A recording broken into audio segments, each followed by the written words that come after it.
Good evening. Welcome to another episode of Car Stories here on PCTV. My name is Mike Yanessa. We're at my shop in the showroom, 525 East High Street, a Chevrolet dealer for about 80-some years.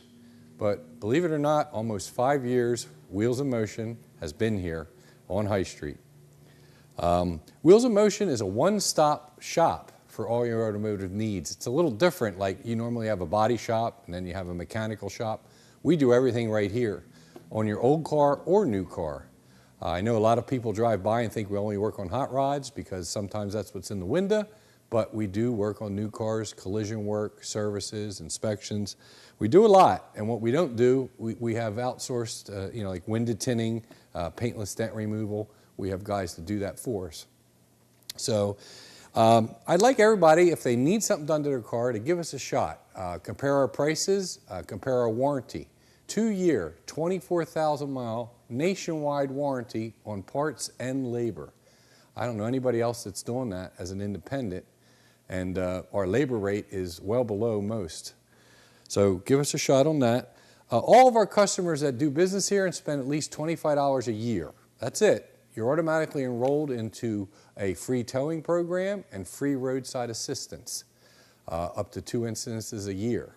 So it's another nice feature. If you need your car towed, they allow up to $75 to tow your car here, and then you pay for it, and then they reimburse you, send you a check back. So Wheels-In-Motion, my company, going on our 39th year, but 5 years at this location, 525 East High Street. Stop in or give us a call with all your automotive needs. So if you didn't watch Car Stories before and you didn't tune in, all the past episodes are available on the internet at Car Stories. You can Google, or the PCTV network, and you can catch up on some of the past episodes. Tonight we got a lot to talk about, and I want to show some of the new cars that we got in and talk about what's for sale. Spring is around the corner, so if you're digging your classic car out, remember, change the oil, check the fluids, and check your insurance coverage. Like I always say, make sure it's covered for enough, and it's properly tagged and insured, because it won't be long before we'll be cruising again in the nice weather in downtown Pottstown. The car shows are the first Saturday of every month from May and through September. Pottstown Classic Car Club, and we always support that. So remember, if you get your old car out, just don't hop in it and turn the key. Make sure the battery's charged, make sure the oil's up to snuff if it needs to be changed, fresh gas. Just a little tip we kind of do every time this time of year. So when you come into Wheels-In-Motion, usually you'll find my son Nick up here, and Nick does the estimating for body work. He does the estimating for repairs. And I'd like to talk about them just a little bit. Estimate, that word, is an estimate based on what we see that's wrong with your car. In the old days, a lot of estimates were done off the cuff. A couple $100, people would guess them. Now it's very scientific and very computerized, and the reason for that is, for example, a bumper cover. A bumper cover on a 2002 Honda takes 15 minutes, and a bumper cover on a 2002 Mercedes takes 3 hours. So we have all the latest and greatest software and paperwork to look up the times. Nick prints it out, and that's how estimates are written nowadays. The program that we use is the same program that all insurance companies use, so everybody's kind of on the same page. There is variables that we've talked about before as far as used parts, new parts, or aftermarket parts. So estimates do vary, but if you get an estimate from an insurance company and say you get one here and there's a price difference, don't worry about it.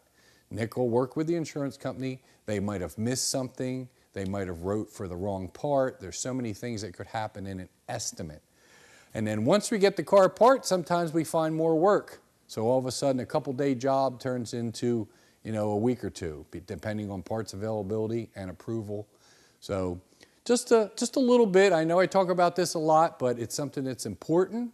It's something, if you have to face, it's very confusing for most people, because we don't deal with it like auto repair we deal with all the time, but auto body is every so often. So auto repair estimates, same thing. We have computers and papers that tell us how much time it should take to do this. brake jobs, tires, suspension, struts, exhaust, door handles, for example. They're all a predictable, you shouldn't run into any problems. This is a pretty solid estimate. But check engine light, for example, that's a little different. Sometimes it's easy as a loose wire, and sometimes it needs a couple $100 worth of parts. So if it's a check engine light, or if it's a rusty frame, or something that's a little we can't look up in the book, then that job is more or less time and materials, and we run into difficulties all the time. We keep the customer posted where we're at and make it fixed. The important thing is everything we do here is right. There's nothing that, we follow standards for body work, we follow standards for auto repair, that the car is repaired properly.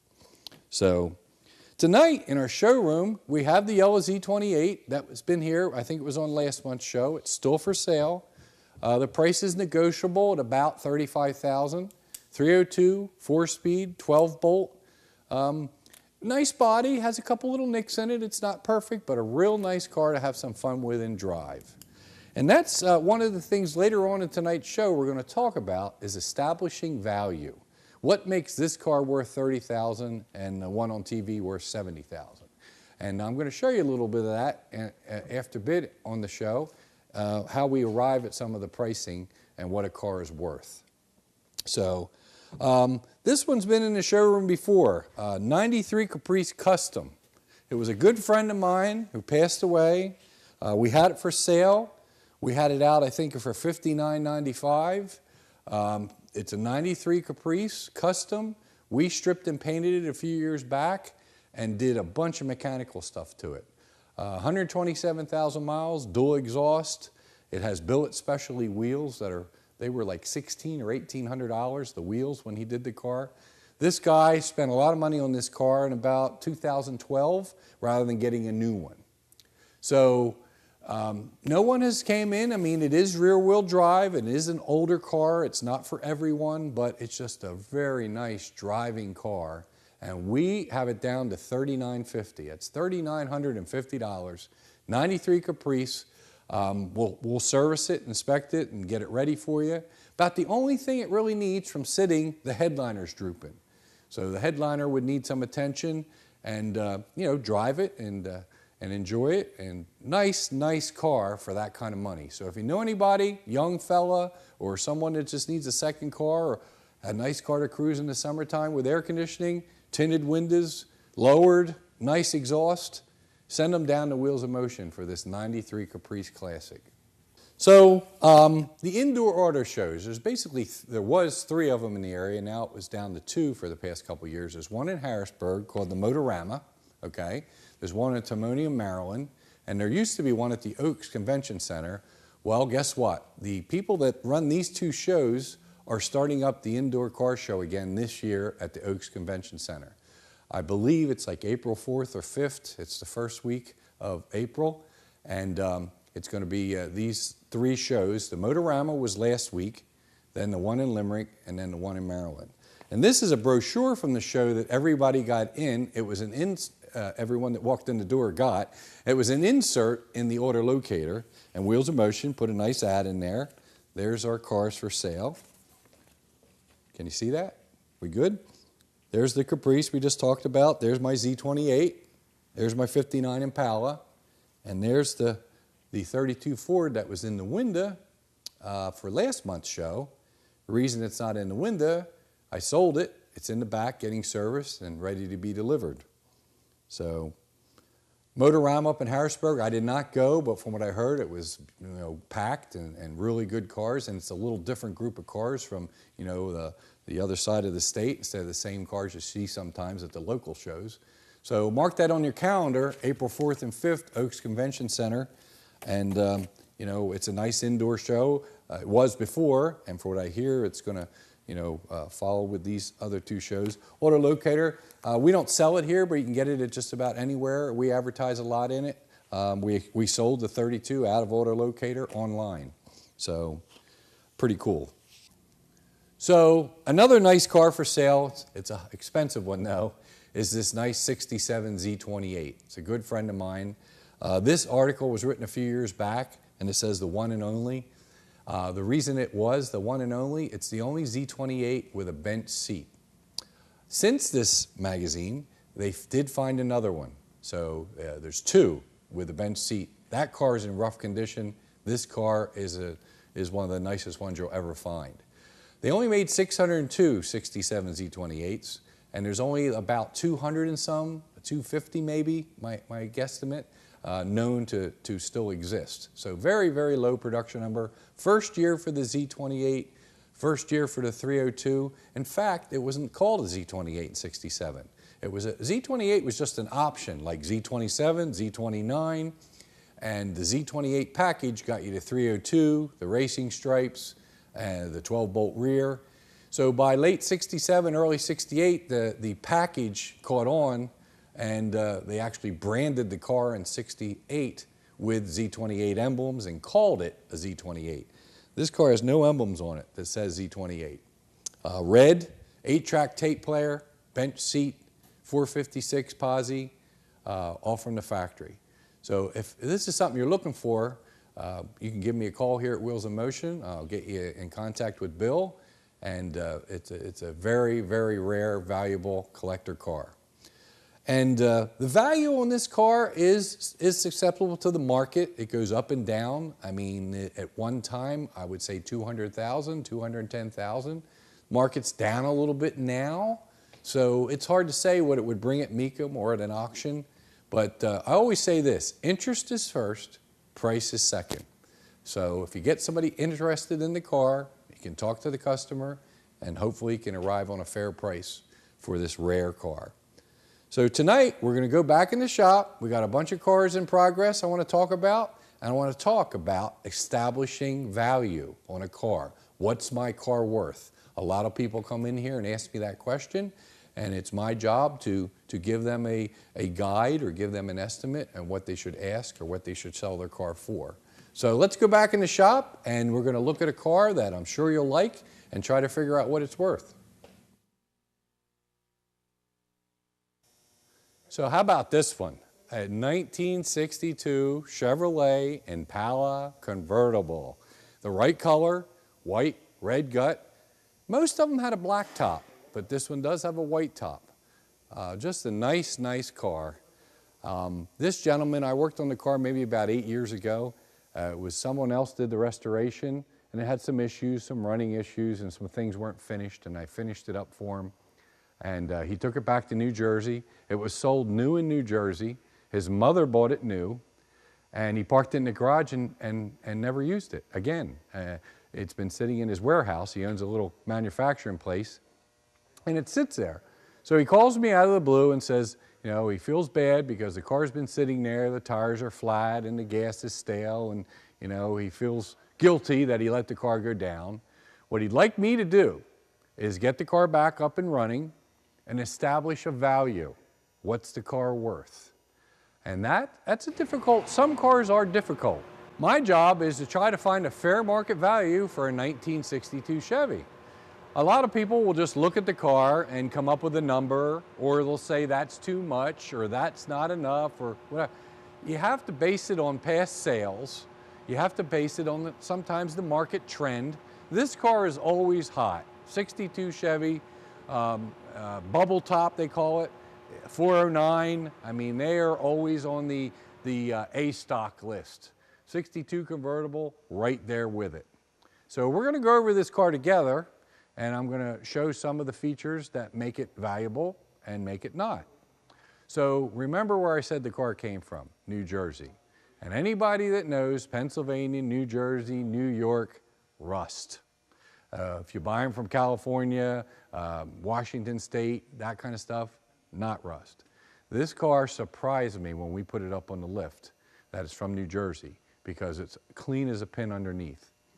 There's a little bit of rust on both of the doors just starting to show, which is odd because most of these cars rusted out on the floors, the floor supports, and the rear body mounts behind the wheels. So I'm going to show you in a minute what we look for when we're trying to look for rust and look for patches and try to grade the car on a level. There's a couple of things you can use to establish value. eBay is good, but not what they're asking, what they sold for. So if you go on eBay, 62 Impala convertible or 62 Impala, click on completed auctions and see the ones that are in green sold, and you'll see. Hemmings Motor News, another good place to look to try to see feel out the market of what this particular vehicle is going for. Haggerty, the insurance company that I use, they offer classic car insurance, very good company. Local Bob Wigner Insurance Agency out on Charlotte Street, Karina Hatfield. She's a broker for Haggerty. If you need insurance on your classic car, check them out. Again, they're cheaper than your regular insurance, and you can put a stated value on the car. Well, Haggerty goes to all the auctions, follows the sales for all these cars, and online there's a report of the trend of what this car was worth in 1989 and what it was worth in 2016 and what it's worth now. Why do they do that? Because when you go to insure it, if I called up Haggerty and said, hey, I want to insure this car for $100,000, they're going to say no. Because the average price for a 62 convertible is this. So another good tool. And this one, which I subscribe to, is Old Cars Price Guide. It comes about 6 times a year. It's updated. The information is from auctions and is from legitimate sales, meaning that the car is sold for the price and it's documented. It isn't gospel, it's a guide. Remember that, it's a guide. Some of them are accurate, some of them are a little off. In the front of the book, it's really cool, there's your condition rating, 1 through 6. 1, they'll tell you right here, there's no 1s. A 1 would be like a museum piece, trailer queen, that you don't start the engine, has no water in the exhaust. It's really a high number. Most of the very nice cars you'll look at is a 2. And there's a description, what separates it. Like, number 2, well-restored, combination of a restoration, showing a little wear.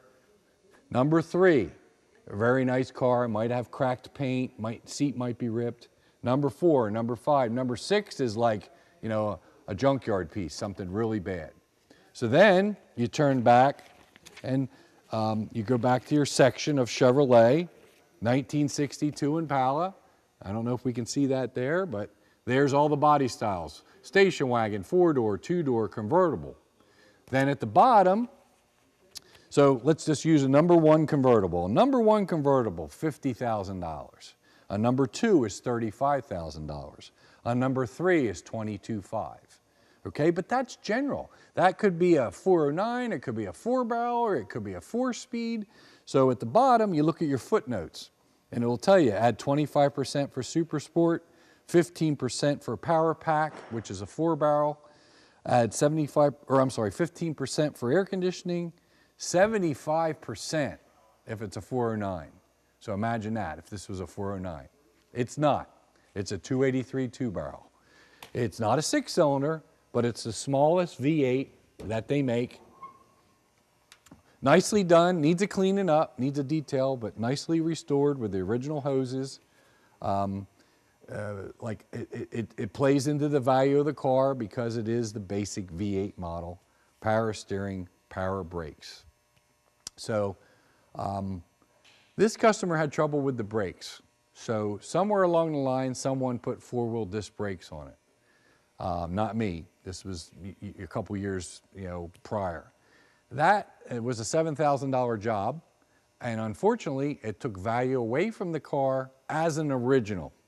It'd be a great feature if you're going to put mag wheels on it and drive it and make a modified out of it. But if you wanted to take it to Hershey and the AACA, or if you wanted to judge it as an original car, that's going to hurt it. Unfortunately, they didn't save the parts, which I tell everybody to do. Save the parts so you can put it back. So the $7,000 spent is almost a negative. I mean, it probably takes away from the value of the car as far as an original. Now, if somebody wants to get in it and drive it to Florida and really use the car, it's a positive because it has very good brakes and very good power steering. Just something I wouldn't recommend on a hubcap and white wall original or restored 62. So if you look at the body and paint, it shows very well. But upon closer inspection, you can see and on the end of the hood here is a big nick. And only I would see it, but someone had touched this up at some time and put a blend. We talked about blends on a previous show. There's a little touch up right here, okay? If you look at the body condition and the paint condition, it's very, very nice, but it's not perfect. It's not, no cars are perfect, but it's not on the upper end of it. So you have to take that in consideration. You don't want to insult the customer. You don't want to insult anybody. You're not picking their car apart. But when it comes to value, this is serious business. I mean, I don't want to see somebody pay $75,000 for this car when the fair market value is half of that. Another example, someone decided to put these emblems on. Okay, if I were to do that for you or for myself, I would stick them on. Somebody drilled holes in the fender and put emblems on. Takes away from the originality. Not everybody's going to like that. And to fix it is a couple $100 to repaint that fender. So at the bottom of this one door here is a little bit of rust just starting. If you can see that. So that would have to be attended to. Beautiful interior, beautiful sounding, running, rebuilt motor. This guy spent a lot of money on this car, but the paint and the quality of the car doesn't put it up into the upper scale, unfortunately. The 283 two-barrel keeps it down a little bit. If it was a 327 four-barrel, four-speed, you know, you could add, you know, $5,000, $10,000 to the car. The other thing is his mother bought it new. Unfortunately, they have no paperwork. If he had the bill of sale, if he had the protective plate, if he had the warranty booklet, if he had any service history, what Chevrolet dealer it came from in New Jersey, that adds value. It adds a couple $1,000s because you can trace the car back and it's nice to have, and it, you know, it proves that, you know, it was bought. The mileage he says is original, 40, I think it's 42 or 46,000, and I believe it, you know. So let's put this thing up on the lift, and we're going to show you what to look for on a 62 Impala, or in fact, 61s, 2, 3, 4, they all have the same basic frame, and they all rusted about the same spot. So let's get her up on the lift and we'll check it out. So let's start with the back tail panel of the car. It's very nice, very presentable, but upon further inspection, you'll see that this is pitted. This silver piece here has some scratches in it. The anodize on the end here was hammered out. That might be stainless steel, but either way, it was hammered out. There's a couple dings and dents. This piece is very expensive, very rare, and you would put NOS on it. You wouldn't put reproduction. Again, very presentable, nice, but if you really zoom in on it, it does have some flaws. This car was a frame-up restoration. Everything underneath is new, rebuilt, and check it out. Coil-over shocks, not original, but a nice feature because it makes the car sit up. There's the four-wheel disc brakes. But here's the thing that, Gus, you got to zoom in on. So here's where they all rust out. All the mud, dirt, everything, salt goes and hangs there, rusts out the body mount. This one, you can just see someone put a little patch right there. But all that looks to be original. The frame is smooth as can be. No scale, no rust. Of course, it's got new body mounts, new bolts. On any 58 to 64 Chevy, this is where they rust. And this one for a New Jersey car is unbelievable. So as you can see, the X-frame car, we talked about them before. Remember that video, the crash of the 59? X-frame. The frame goes down the middle of the car and stays in. There's no frame on the outside. A unique design, worked very well. The outer rockers and outer floor supports always are rusty on these cars. This car is very original. There might be a patch here and there, but very, very well done. They always rust out on the inner rockers, and they always rust out at the end here. The nicest cars will have a little bit, and this one is clean. You know, transmission's leaking a little, typical. Powerglide automatics, they all leak when they sit. Don't bother getting them resealed. They'll leak again. The best thing you can do for them is use them. When you use them, they don't leak near as bad. When you let them sit, they do leak. So we're gonna work on this car, and we put a gas tank in it, got it running right. It needs a turn signal switch, and I'll tell you what I'm going to do. I'm going to put this in the window, and I want all the car people to come down to look at it, not to buy it. I mean, you're welcome to come buy it, but I would like people to look at it and help me establish a value. It's kind of a little thing I wanted to do because not that you want to buy it, not that you want to make an offer, just to establish what the car is worth. The customer thinks that he wants $50,000 for the car. I've been offered 28. So somewhere in between there would be the value. It does need a couple $1,000s worth of work. You know, the gas tank and stuff we did already. It should have a new set of tires. They're plenty good, but they're old. So it's going to be in the showroom. If you get a chance, stop down, look at it, and you know, see if we can come up with a fair market value. It's hard sometimes. What Ralph DiStefano told me many years ago when I worked for him, it's worth what somebody wants to pay for it. So and that's what the old cars, when I worked there, everybody would say, what's it worth? What's it worth? And that's the truth. So 1962 Impala convertible, if you're looking for one, come down and make an offer. If you're not looking for one, just come down and look at it and tell me what you think it's worth. If you watch some previous episodes, last year we had a couple classic car hits, a red Camaro, a black 57, and this beautiful 70 Z28. It was backed into, smashed in the door. It looked like a medium or fairly minor hit, but when it did that, it bent the dashboard and it bent the A-pillar, so it needed to be pulled, and so quite a bit of work. It's just about done. It's painted, it's shined up. We're putting the finished touches on it, so the customer will be ready to cruise this summer. So Eastwood is a sponsor of Car Stories. You can buy door blocks up at Eastwood. The kits are very inexpensive. You can get an assortment, or you can buy one special one. I have a couple of them. This is my favorite. And we use sticky paper. You pull the paper out. It's sticky on the back. You wrap it around, stick it on, and then you're ready to sand. And you sand in a crosshatch pattern like that until all the imperfections are out, and you keep sanding and primering until there's no imperfections or you're satisfied of where it's at. Here's an NOS fender for Big Red, original GM, but as you can see, they still need to be fitted, they still need to be tweaked to make the lines right, to make them really nice. So while the car's tied up on the frame machine, I'm trying to work on some of the pieces, so they'll be primed and upstairs and ready to go. When the shell's done, we'll be bolting the front end on. So if you need any door blocks, any sanding stuff, any paint stuff, make sure you go to Eastwood on Shoemaker Road in Pottstown. Tell them I sent you, Mike from Wheels in Motion and Car Stories. Hope you enjoyed tonight's show, but we're out of time. So tune in next month for another episode of Car Stories on PCTV.